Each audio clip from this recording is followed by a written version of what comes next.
forte. É claro que nós temos aproveitado bastante, né?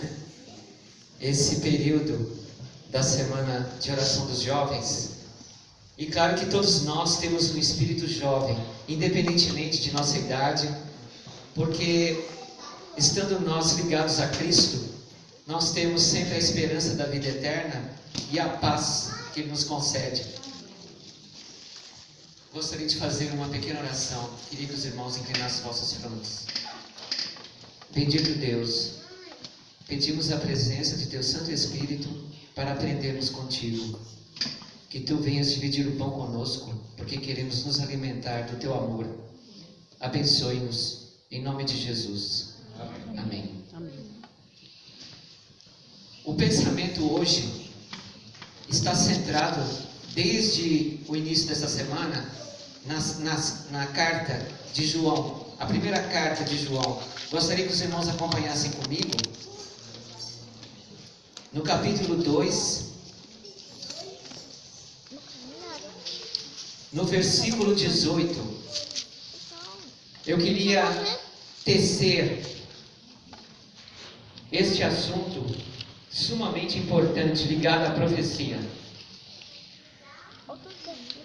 relacionado ao anticristo. No capítulo 2, versículo 18 da primeira carta de João. O versículo 18 diz assim: Filhinhos, o texto começa dizendo que nós somos filhos de Deus. E ontem os irmãos perceberam o que significa sermos filhos de Deus. É uma garantia profunda de que podemos alcançar a vida eterna pela graça de Cristo. E ele dirige esse texto a nós. Filhinhos, é já a última hora. Não uma hora do tempo relacionada ao tempo propriamente, mas a última hora de um acontecimento muito grave que viria sobre a humanidade, que está na profecia. É já a última hora. E como ouvistes que vem o anticristo, também agora muitos se têm feito anticristos, por onde conhecemos que é já a última hora. Então, por causa disso é que é a última hora, não propriamente por causa do tempo, mas por causa do evento, da intenção de Satanás. Os irmãos sabem que no passado, Satanás se rebelou contra Deus. E a Bíblia apresenta essa característica no livro de Ezequiel, no capítulo 28, mostrando que ele se exaltou em contemplar a sua própria glória.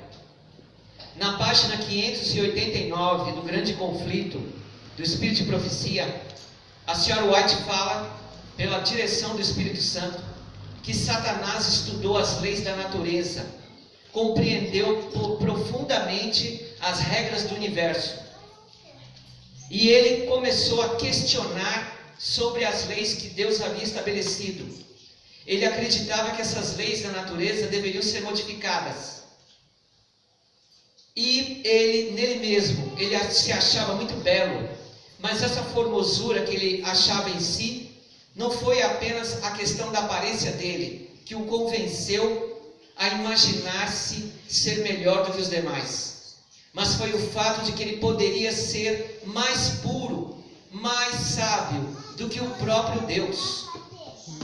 E por isso ele começou a se exaltar. Ele questionava o fato, principalmente do seguinte: ele imaginava que a natureza poderia ter surgido dela mesma, e não de Deus, o Criador. Todos os seres celestiais o adoravam, e Satanás questionava isso.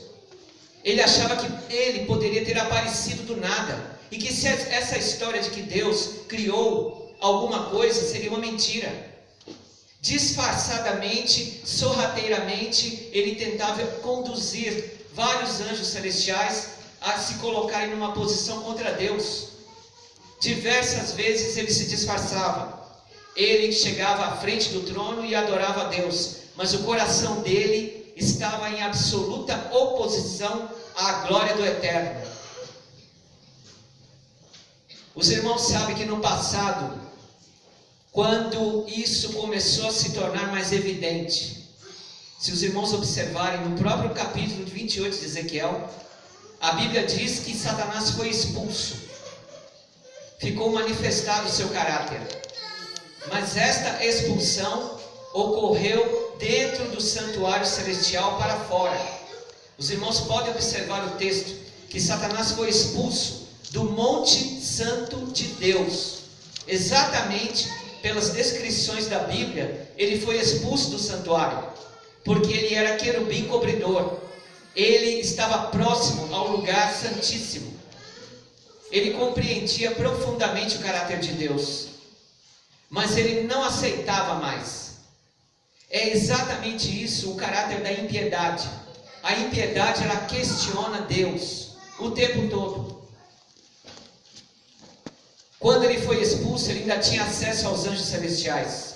Ele ainda podia enganá-los, podia ter acesso aos outros mundos. Mais tarde, Deus criou o nosso universo. E em 6 dias, de acordo com Gênesis, Ele criou os céus e a terra. Criou tudo o que nós vemos. E no Gênesis capítulo 2, versículos 1 e 2, Deus revelou o sábado, a glória absoluta de Deus. E isso fez Satanás enfurecer-se. Ficou ele sem resposta alguma. O sábado foi manifestado quando o pecado na terra não existia, quando no nosso universo o pecado ainda não havia entrado. Muitos teólogos lá fora acreditam que o sábado foi abolido na cruz. Mas como podem eles explicar o texto de Gênesis 2, 1 e 2, sendo que Deus criou o sábado antes do pecado? O pecado estava apenas nos anjos que seguiram a Satanás e no próprio Satanás. Não estava na criação de Deus ainda. A Bíblia diz em Marcos 2, 27, que Deus estabeleceu o sábado por causa do homem. Mas, irmãos, não se esqueçam, o homem caiu em pecado. Então agora perdeu-se a validade do sábado, já que o sábado foi feito por causa do homem? Não. Por que não? O pecado não surgiu no homem? É verdade. E Satanás fez de tudo para que o homem pecasse, para que isso fosse anulado, o quarto mandamento fosse rejeitado, até pela hóstia angélica. Mas Deus é maravilhoso. Quando a Bíblia diz que Deus estabeleceu o sábado por causa do homem, este homem é Jesus, o homem que nunca pecou. Então todo aquele que acredita que Jesus anulou o sábado está enganado. Só que Satanás apresentou uma tese muito forte. E essa tese, ele tentou colocá-la aos anjos do mal junto com ele. A senhora White, no testemunho especial para a igreja da série B, muito antigo, é um texto em inglês, escrito em 1911, foi editado em 1911. Ela diz assim: peço ao povo que estude o capítulo 28 de Ezequiel. A representação aí feita, se bem que se refira primeiramente a Lúcifer, o anjo caído, tem também uma significação ainda mais ampla. Aí está descrito não apenas um ser, mas sim um movimento mundial que nós havemos de testemunhar. A todas as questões, a todos os que estão buscando a verdade, um estudo fiel desse capítulo deve levá-los a caminhar em toda a luz que Deus concedeu ao seu povo, para que não sejam enganados pelos enganos destes últimos dias. Esse movimento mundial hoje existe e está lá fora, proclamando contra o sábado. E Ezequiel 28 ali tem muito segredo, muito mistério oculto. Eu vou revelar um para os irmãos. Satanás apresentou uma tese, como eu disse. Ele disse que a lei de Deus era tão perfeita, tão pura, como todos acreditavam, que se um ser, um único ser, pecasse, Deus não poderia perdoá-lo. O que é o perdão? Satanás apresentou isso. O perdão é inocentar quem tem culpa. Se os irmãos pegarem a Bíblia, vai confirmar isso. Parece que Satanás tinha razão. Gostaria que os irmãos abrissem no livro de Naum. É um livro do Antigo Testamento, do profeta Naum. Fica depois de Miqueias.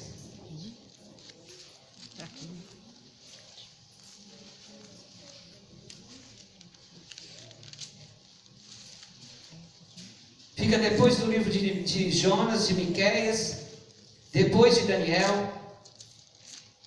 No capítulo 1, versículo 3. Olha o que é que está escrito. E Satanás usou exatamente o que Deus estabeleceu no passado.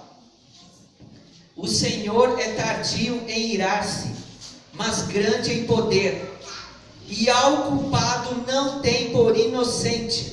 O Senhor tem o seu caminho na tormenta e na tempestade, e as nuvens são o pó de seus pés. Satanás acreditava que a lei de Deus deveria ser modificada. Por quê? Porque se a lei continuasse daquele jeito, qualquer ser que pecasse, Deus não poderia perdoar. E de fato está escrito aqui. Alguém vai dizer, mas isso aqui é o Velho Testamento.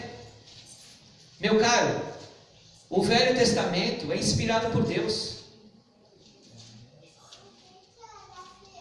Não é aceitável o pecado. E realmente é verdade. Por isso que Satanás, vendo o homem e a mulher perfeitos, sem culpa, sem a mancha do pecado que ele gostava, que ele acariciava, fez com que eles caíssem no pecado. E Adão e Eva, como nós bem sabemos, pecaram. E toda a raça humana entrou nessa genética do pecado, que somos nós. Mas Deus foi novamente maravilhoso e misericordioso. O que é que Ele fez? Ele, ao invés de declarar inocência a quem tinha culpa, Deus, vocês bem sabem disso, enviou seu Filho amado e trocou de lugar com você. Ele não perdoou como aqui no mundo é perdoado alguém. Ele simplesmente perdoou pela troca, não pela inocentação, não pelo ato de inocentar, mas ele tomou o lugar seu. E na cruz, Satanás ficou mudo. Sabe o que aconteceu depois disso? Satanás não teve mais acesso ao céu. A inspiração no Desejado de Todas as Nações é dito que Satanás não tinha mais acesso ao céu a partir da cruz. Por isso que no Apocalipse 12 é revelado que ele foi lançado aonde? Na terra. Satanás viu-se totalmente perdido. Então ele tinha que tomar uma atitude. E qual foi a atitude dele? O anticristo. A manifestação pessoal dele, disfarçado da pessoa de nosso Salvador, para tentar seduzir finalmente todo o planeta e assim reclamar o trono de Deus. Por isso que João, na sua carta, no capítulo 2, versículo 18, ele diz que é já a última hora, e como ouvistes que vem o anticristo. Em Daniel capítulo 7, por estudos de profecia, entendemos que um anticristo histórico iria aparecer. No capítulo 7, versículo 8, fala-se de um chifre, que nasce entre outros chifres. No versículo 20 em diante, é revelado que ele tem olhos e boca. No versículo 21, ele persegue os cristãos. 1260 anos de perseguição. E no versículo 25, ele teve a capacidade de mudar o sábado da lei de Deus para uma guarda de um domingo, de um dia da semana, querendo mostrar disfarçadamente que ele tem um controle sobre o tempo. Isso é negar a Cristo, o Criador do tempo, a divindade plena. E foi isso que Satanás fez. E ele se disfarçou primeiramente num movimento grande e mundial, uma instituição imensa que veio a governar o planeta. A partir do ano de 538, esse poder governou fortemente pela Idade Média. Sabe quantos morreram nas mãos desse poder? Mais de 50 milhões de cristãos derramaram seu sangue. Por quê? Porque acreditavam na justiça pela fé, acreditavam no Evangelho, guardavam o sábado. E o imperialismo está aí atrás de nós, disfarçado de ovelha. E nós baixamos a cabeça, achando de que nada vai acontecer.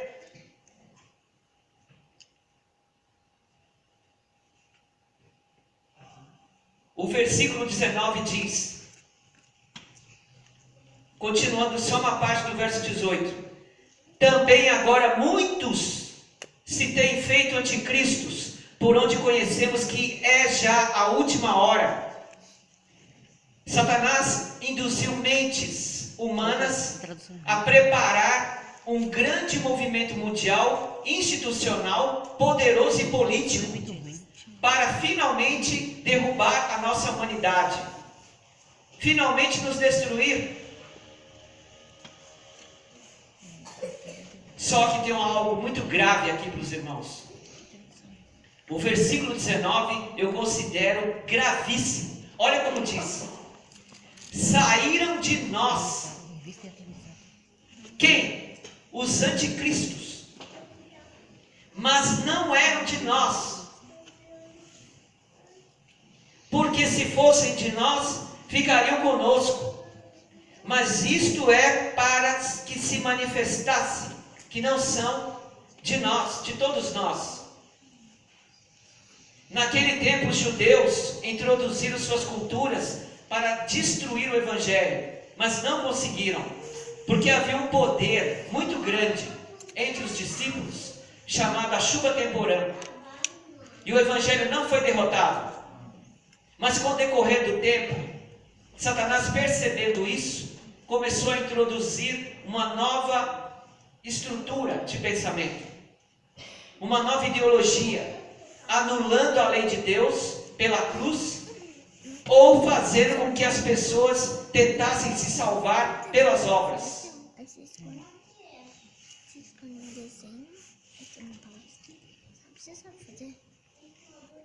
Existe um texto, irmãos, no Testemunho Secreto Mundial, volume 2. Nós sabemos o que é o sinal da besta. Com base nesse texto, saíram de nós, mas não eram de nós. Eu aponto agora para essa situação nossa hoje, como adventistas do sétimo dia, de nós não nos enredarmos nos enganos de Satanás, de deixarmos de olhar para nós mesmos e olharmos para Cristo. Olha o que a senhora White disse: o sinal da besta é exatamente o que tem sido proclamado. O sinal da besta é o domingo, sem sombra de dúvida. Por quê? Porque em Êxodo, capítulo 31, versículo 17, é dito que é um sinal entre Deus e o seu povo para sempre. E lá, revelando isso, deixa claro que o sábado não foi feito por causa do judeu, não foi feito por causa do homem pecador, mas de um homem sem pecado. Entendam bem isso. O sábado foi feito por causa de um homem sem pecado. Nós, pecadores, não temos esse merecimento, mas a graça de Cristo nos concede este dia para descansarmos nele e esquecermos nossos problemas. O sinal da besta é exatamente o que tem sido proclamado. Nem tudo que se refere a este assunto é compreendido. Nem compreendido será até que tenha sido completamente aberto o rolo do livro. Isso está no Testemunho, volume 2, página 371. Que rolo do livro é esse? Totalmente aberto? Não estamos nós no 6º selo? Não falta o 7º selo?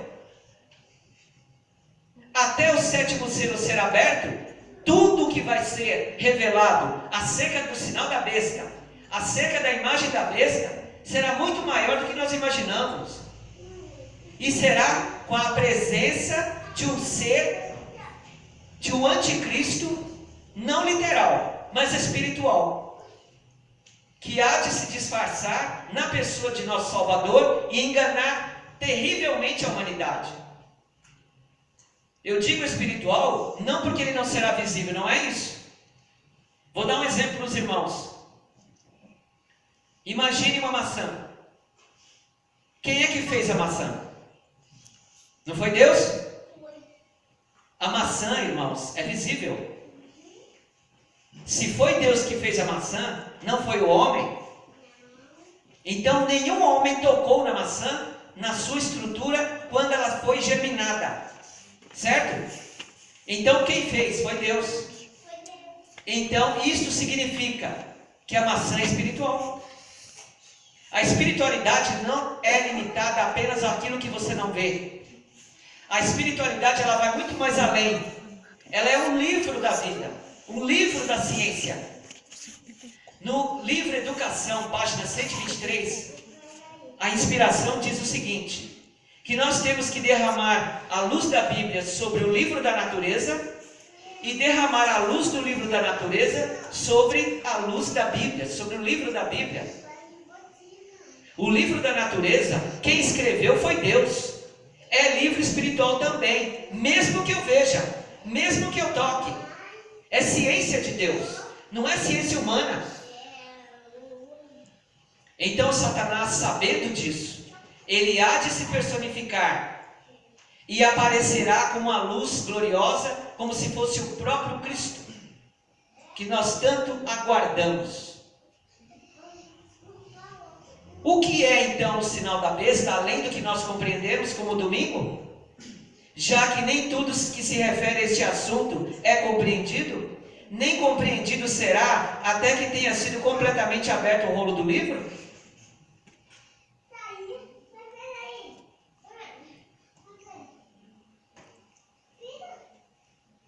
A resposta está no próprio livro O Grande Conflito, na página 572.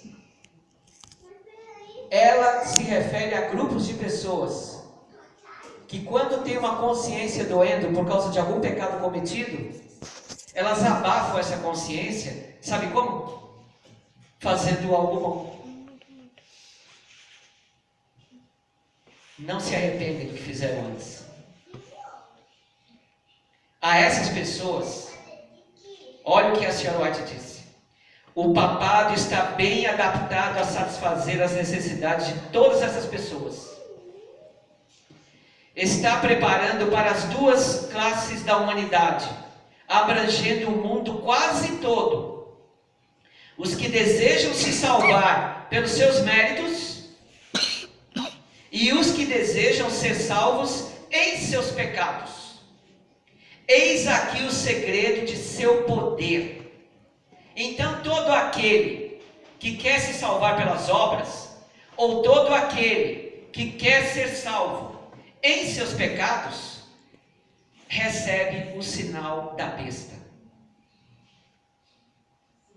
Os irmãos entendem isso? A gravidade do que é? Mesmo que ela não guarde o domingo, recebe o sinal da besta. Eis aqui o segredo de seu poder. Página 572. Este é o desdobrar do sinal da besta de uma forma mais profunda, mais ampla. Por isso que o texto diz aqui: saíram de nós, mas não eram de nós. Nós, adventistas do sétimo dia, muitos aqui, muitos de nossa igreja, se apegam ao salvamento pelas obras, salvação pelas obras, ou em seus pecados. Por que isso acontece? Porque falta em nós o Espírito Santo. E o Espírito Santo só pode ser dado a nós quando morremos na cruz, quando abraçamos a Jesus e esquecemos de nós mesmos, não só pelo batismo, mas pela vida, uma vida digna de cristão. É isso que falta em nós, e precisamos disso.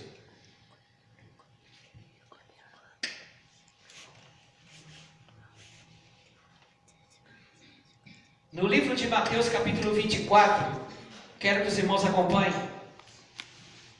No versículo 26.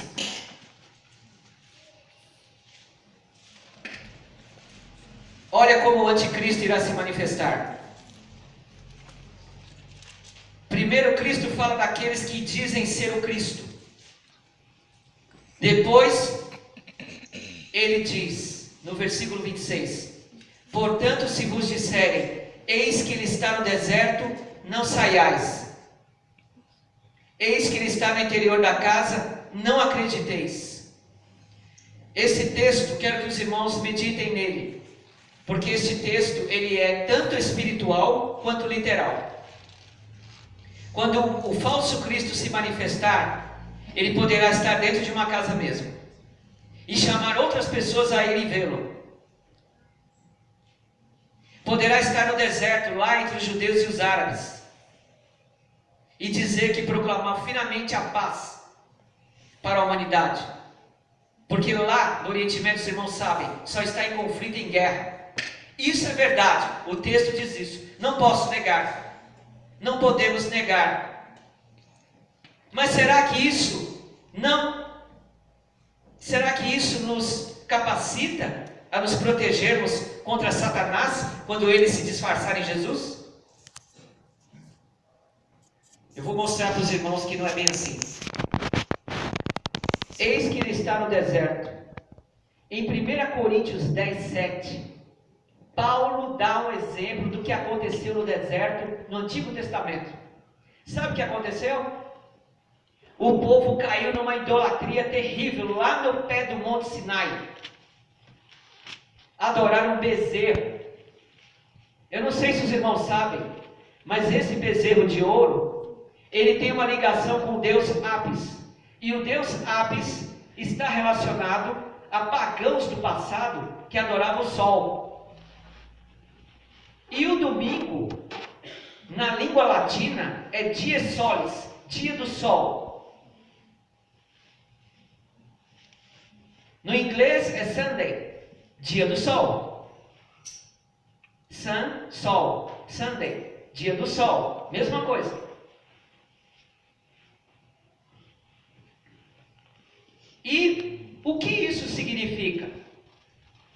Significa um princípio que nós precisamos melhorar o nosso entendimento. Cristo no deserto tem um significado. É literal, isso vai acontecer, irmãos.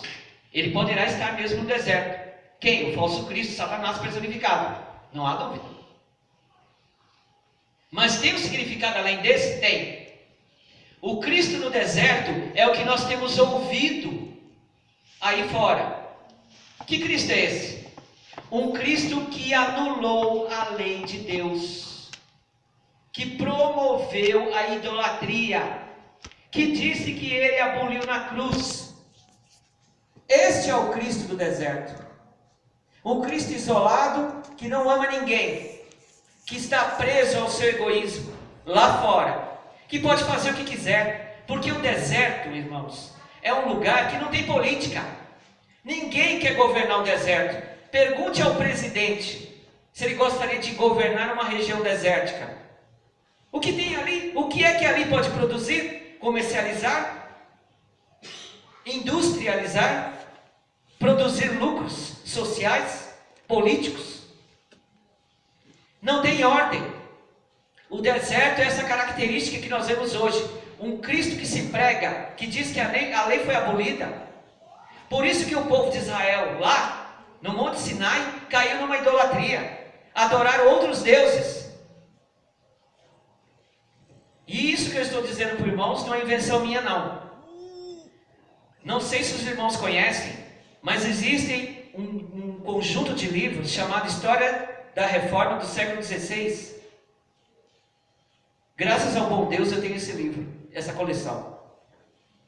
E Martinho Lutero, em uma de suas palestras em Wittenberg, ele subiu no púlpito e ele leu o primeiro mandamento: não terás outros deuses diante de mim. Aí depois disso, sabe o que ele falou? Ele falou que toda a humanidade, todos vocês são idólatras. Aí o povo ficou assustado. E ele provou isso. Ele disse que existe 2 tipos de idolatria. A primeira é a idolatria externa. Sabe como é que é a idolatria externa? É adorar pedra, adorar estrela, adorar o sol, adorar pessoas. Isso é idolatria externa. E esse tipo de idolatria externa anula a lei de Deus. É uma maneira de se acreditar que a lei de Deus foi abolida.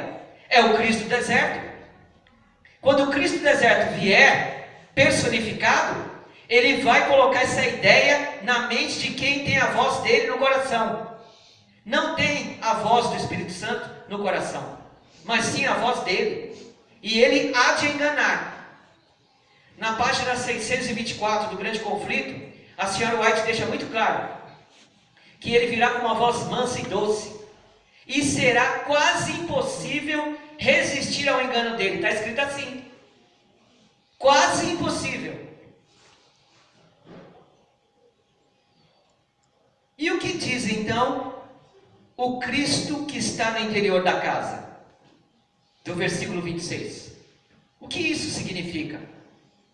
O Cristo no interior da casa é também uma idolatria, mas é uma idolatria interna, é uma idolatria dentro de si. Por quê? Porque a casa, espiritualmente falando, somos nós. 1 Coríntios 6,19. Quem é que deve habitar em nós? Não o Espírito Santo? Nós não somos o templo de Deus? A casa de Deus? Nós mesmos? O Cristo no interior da casa, o texto diz: não acrediteis. E Martinho Lutero, em Wittenberg, ele apresentou a segunda idolatria, a idolatria interior. E ele diz assim, ó: a interior é aquela em que o homem, por temor ou castigo, ou por satisfazer seus apetites, não rende culto à criatura externa, mas ama-a interiormente e nela confia. No livro Grande Conflito, página 583, a senhora White diz que uma falsa teoria, uma falsa doutrina, pode se tornar na sua mente uma idolatria. Você achar que é puro, você se achar bom, porque fez boas obras, você achar que Deus nunca vai te condenar porque você fez muitas caridades, é uma forma de idolatria interior, uma idolatria própria, é um legalismo profundo. Por isso que no contexto de Mateus 24, Jesus diz: eu sou o Cristo, eis que ele está ali ou acolá. A pessoa que chegar a esse ponto, nesta época, estará inteiramente entregue ao poder de Satanás.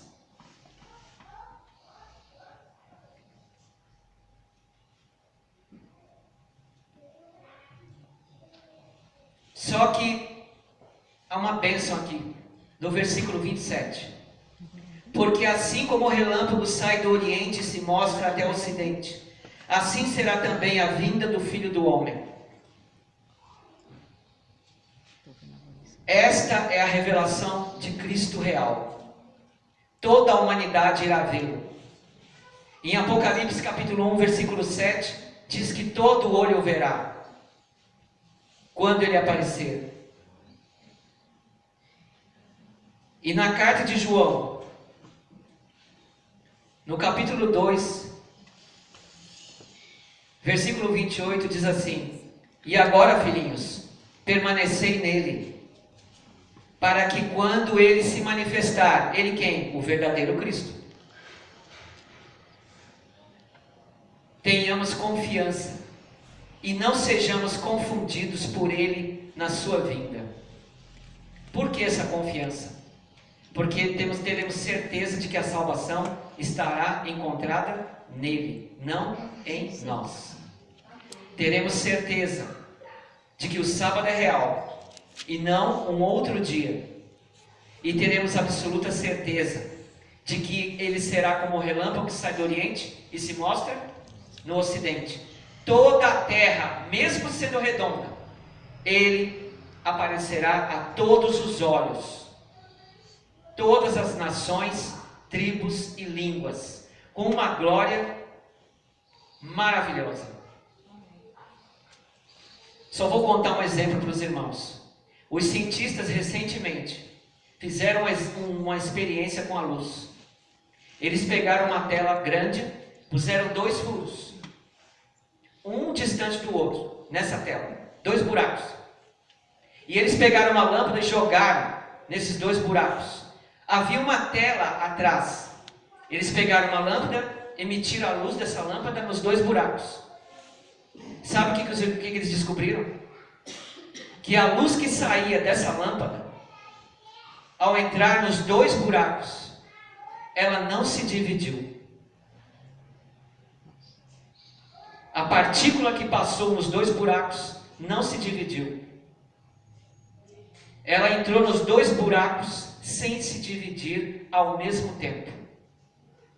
Os cientistas até hoje não sabem por que isso acontece. Irmãos, se nas leis da natureza uma reação como essa é possível, um objeto como a luz, uma energia como a luz, atravessar 2 fendas sem se dividir, isso pode ser uma explicação para nós como cristãos quando Jesus voltar. Ele, ao entrar no nosso universo, será visível de todos os lados. Amém? Amém. Que Deus abençoe a todos aqui. Amém. Amém.